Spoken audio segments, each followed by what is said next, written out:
Pada kesempatan kali ini kita akan membahas tentang pengertian sejarah peradaban Islam. Kata sejarah dalam bahasa Arab disebut tarikh, berasal dari akar kata ta'rikh dan taurikh, yang menurut bahasa berarti ketentuan masa, pemberitahuan tentang waktu, dan kadangkala kata tarikhus syai' menunjukkan arti pada tujuan masa berakhirnya suatu peristiwa.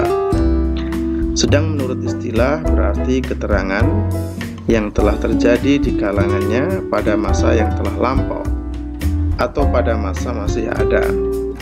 Sedangkan pengertian selanjutnya memberikan makna sejarah sebagai catatan yang berhubungan dengan kejadian-kejadian masa silam yang diabadikan dalam laporan-laporan tertulis dan dalam ruang lingkup yang luas. Dan pokok dari persoalan sejarah senantiasa akan syarat dengan pengalaman-pengalaman penting yang menyangkut perkembangan keseluruhan keadaan masyarakat. Oleh sebab itu, menurut Said Qutb, sejarah bukanlah peristiwa-peristiwa, melainkan tafsiran peristiwa-peristiwa itu, dan pengertian mengenai hubungan-hubungan nyata dan tidak nyata yang menjalin seluruh bagian serta memberinya dinamisme waktu dan tempat. Sejarah juga berasal dari bahasa Arab syajaratun yang artinya pohon. Kalau ditelaah secara sistematis, memang sejarah hampir sama dengan pohon, yakni mempunyai cabang dan ranting. Bermula dari sebuah bibit, kemudian tumbuh dan berkembang, lalu layu dan tumbang. Seirama dengan kata sejarah adalah kata silsilah, kisah, hikayat yang berasal dari bahasa Arab. Dalam dunia barat, sejarah disebut histoire. Ini menurut bahasa Perancis. Kalau menurut Belanda, historie. Inggris, history. Kemudian dalam bahasa Yunani berasal dari dua kata, yaitu historia yang berarti ilmu. Menurut Aristoteles, historia diartikan sebagai kajian sistematik mengenai seperangkat gejala alam yang dituturkan secara kronologis maupun tidak kronologis. Pengertian ini masih digunakan dalam bahasa Inggris yang disebut natural history. Kata historia biasanya diperuntukkan bagi kajian mengenai gejala-gejala hal ehwal manusia, alam urutan kronologis. Definisi secara umum, kata histori berarti masa lampau umat manusia. Dalam bahasa Jerman disebut Geschichte, berasal dari kata Geschehen yang berarti terjadi. Dalam kasus bahasa Indonesia, pengertian sejarah mencakup tiga hal. Yang pertama, silsilah, asal-usul keturunan. Kemudian yang kedua, kejadian dan peristiwa yang benar-benar terjadi pada masa lampau. Riwayat, peristiwa-peristiwa penting yang benar-benar terjadi, cerita-cerita yang berdasar pada kejadian-kejadian yang benar-benar terjadi. Yang ketiga, ilmu pengetahuan atau uraian tentang peristiwa-peristiwa dan kejadian-kejadian yang benar-benar terjadi di masa lampau. Definisi sejarah menurut pendapat beberapa ahli. Yang pertama, menurut Ibnu Khaldun, dia mengatakan bahwa sejarah adalah catatan tentang masyarakat umat manusia atau peradaban dunia, tentang perubahan-perubahan yang terjadi pada watak-watak masyarakat itu, seperti keliaran, keramah tamahan, dan solidariter golongan, tentang revolusi-revolusi dan pemberontakan-pemberontakan oleh segolongan rakyat melawan golongan yang lain. Dengan akibat timbulnya muncul kerajaan-kerajaan dan negara-negara dengan tingkat bermacam-macam. Tentang bermacam-macam kegiatan dan kedudukan orang, baik untuk mencapai penghidupannya maupun dalam bermacam-macam cabang ilmu pengetahuan dan pertukangan, dan pada umumnya tentang segala perubahan yang terjadi ke dalam masyarakat karena watak masyarakat itu sendiri. Kemudian yang kedua, sejarah menurut Bayor. Menurutnya, sejarah merupakan suatu ilmu pengetahuan yang berikhtiar untuk melukiskan dan dengan penglihatan yang simpatik menjelaskan fenomena kehidupan sepanjang terjadi perubahan karena adanya hubungan antara manusia terhadap masyarakatnya. Melihat dampaknya pada masa-masa berikutnya atau yang berhubungan dengan kualitas mereka yang khas dan berkonsentrasi pada perubahan-perubahan yang temporer dan di dalam hubungan terhadap yang tidak dapat diproduksi kembali. Kemudian sejarah menurut Zidi Ghazalba. Menurutnya sejarah adalah gambaran masa lalu tentang manusia dan sekitarnya sebagai makhluk sosial yang disusun secara ilmiah dan lengkap, meliputi urutan fakta tersebut dengan tafsiran dan penjelasan yang memberi pengertian dan kefahaman tentang apa yang telah berlalu itu. Yang keempat, sejarah menurut Brenheim. Menurutnya, sejarah adalah ilmu yang menyelidiki dan menceritakan fakta-fakta di dalam waktu temporer dan di dalam hubungan dengan perkembangan umat manusia dalam aktivitas mereka, baik individu maupun kolektif, sebagai makhluk sosial di dalam hubungan sebab akibat. Nah, dari penjelasan kata sejarah di atas, maka kita bisa menarik pengertian atau menjelaskan tentang pengertian sejarah peradaban Islam. Ya, jadi berangkat dari pengertian sejarah di atas, maka peradaban Islam itu sebetulnya terjemahan dari kata al-hadarah al-islamiyah. Kata Arab ini sering juga diterjemahkan ke dalam bahasa Indonesia dengan kebudayaan Islam.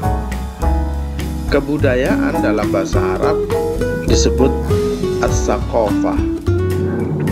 Di Indonesia, sebagaimana juga di Arab dan Barat, masih banyak orang yang mensinonimkan dua kata, kebudayaan dan peradaban. Kebudayaan merupakan bentuk ungkapan tentang semangat mendalam suatu masyarakat, sedangkan manifestasi kemajuan mekanis dan teknologis lebih berkaitan dengan peradaban. Kalau kebudayaan lebih banyak direfleksikan dalam seni, sastra, religi, dan moral, maka peradaban terefleksi dalam politik, ekonomi, dan teknologi. Menurut Kuncoroningrat, kebudayaan paling tidak mempunyai 3 wujud. Pertama, wujud ideal, yaitu wujud kebudayaan sebagai suatu kompleks ide-ide, gagasan, nilai-nilai, norma-norma, peraturan-peraturan, dan lain-lain. Kemudian yang kedua, wujud kelakuan, yaitu wujud kebudayaan sebagai suatu kompleks aktivitas kelakuan berpola dari manusia dalam masyarakat. Dan yang ketiga adalah wujud benda, yaitu wujud kebudayaan sebagai benda-benda hasil karya. Sedangkan istilah peradaban biasanya dipakai untuk bagian-bagian dan unsur-unsur dari kebudayaan yang halus dan indah.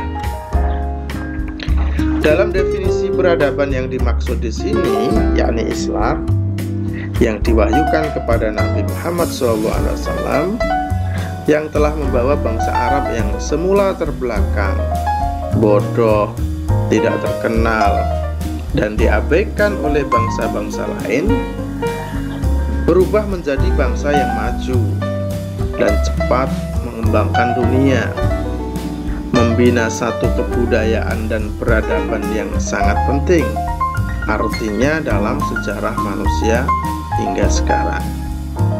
Dengan demikian, maka jelaslah bahwa kedatangan Islam mempunyai makna kemanusiaan yang tinggi.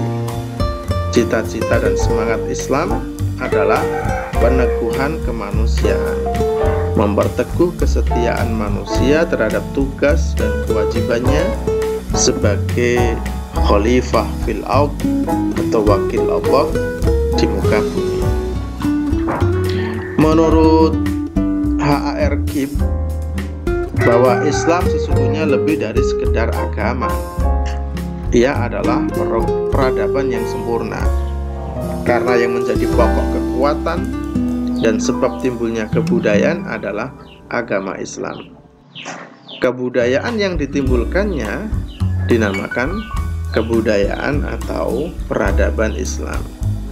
Jadi dapat disimpulkan di sini bahwa definisi sejarah peradaban Islam yaitu kejadian-kejadian atau peristiwa yang terjadi di masa silam yang diabadikan, di mana pada saat itu Islam merupakan pokok kekuatan dan sebab timbulnya suatu kebudayaan yang mempunyai sistem teknologi, seni bangunan, seni rupa, sistem kenegaraan, dan ilmu pengetahuan yang maju dan kompleks.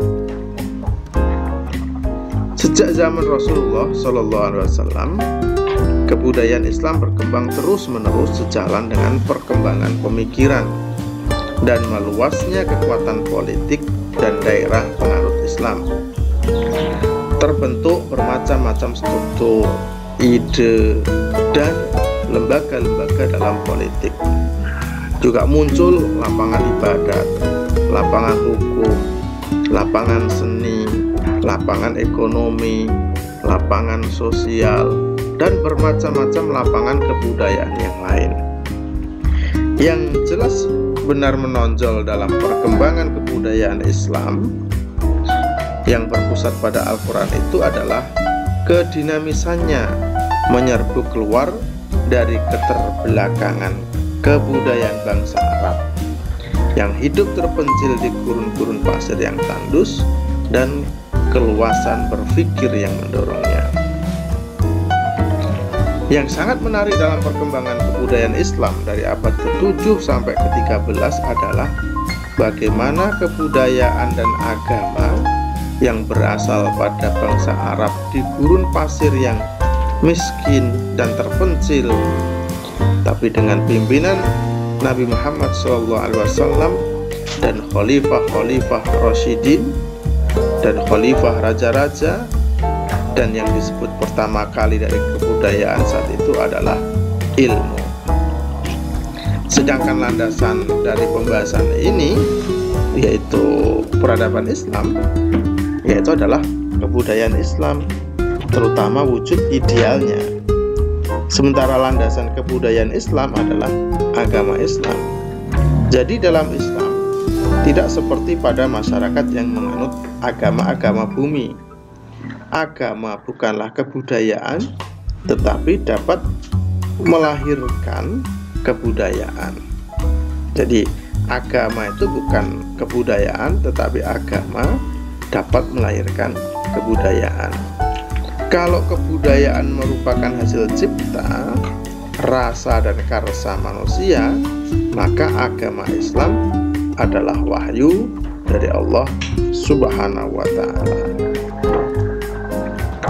Nah, untuk selanjutnya berkaitan dengan metode penulisan sejarah. Nah, dalam penulisan sejarah, demikian pula sejarah peradaban Islam ada beberapa metode yang digunakan dalam penulisannya. Di antaranya adalah metode deskriptif, komparatif, dan analisis sintetis. Metode deskriptif, metode ini digunakan untuk menunjukkan atau untuk menggambarkan adanya peradaban Islam tersebut. Maksudnya, ajaran Islam sebagai agama samawi yang dibawa Nabi Muhammad yang berhubungan dengan peradaban diuraikan sebagaimana adanya dengan tujuan untuk memahami yang terkandung dalam sejarah tersebut. Kemudian metode komparatif. Metode ini merupakan metode yang berusaha membandingkan sebuah perkembangan peradaban Islam dengan peradaban Islam lainnya. Melalui metode komparatif dimaksudkan bahwa ajaran-ajaran Islam tersebut dikomparasikan dengan fakta-fakta yang terjadi dan berkembang dalam waktu serta tempat-tempat tertentu untuk mengetahui adanya persamaan dan perbedaan dalam suatu permasalahan tertentu. Dengan demikian, dapat diketahui pula adanya garis tertentu yang menghubungkan peradaban Islam dengan peradaban yang dibandingkan. Nah, selanjutnya metode penulisan sejarah yang ketiga adalah metode analisis sintetis. Metode ini dilakukan dengan melihat sosok peradaban Islam secara lebih kritis. Ada analisis dan bahasan yang luas, serta kesimpulan yang lebih kritis. Ada analisis dan bahasan yang luas, serta kesimpulan yang spesifik. Dengan demikian, akan tampak adanya kelebihan dan kekhasan peradaban Islam. Hal tersebut akan lebih jelas dengan adanya pendekatan sintetis yang dimaksudkan untuk memperoleh kesimpulan yang diambil untuk memperoleh satu keutuhan dan kelengkapan kerangka pencapaian tujuan serta manfaat penulisan sejarah peradaban Islam. Baik, untuk selanjutnya saudara saya kasih tugas untuk mencari penjelasan tentang metode penggalian sejarah, ilmu bantu sejarah, manfaat atau urgensi mempelajari sejarah, termasuk sejarah peradaban Islam, dan periodisasi peradaban Islam. Silahkan saudara untuk mencari penjelasan masing-masing tersebut. Saya kira itu untuk pertemuan pada kali ini. Kita akhiri dengan bacaan hamdalah. Alhamdulillahirabbil alamin.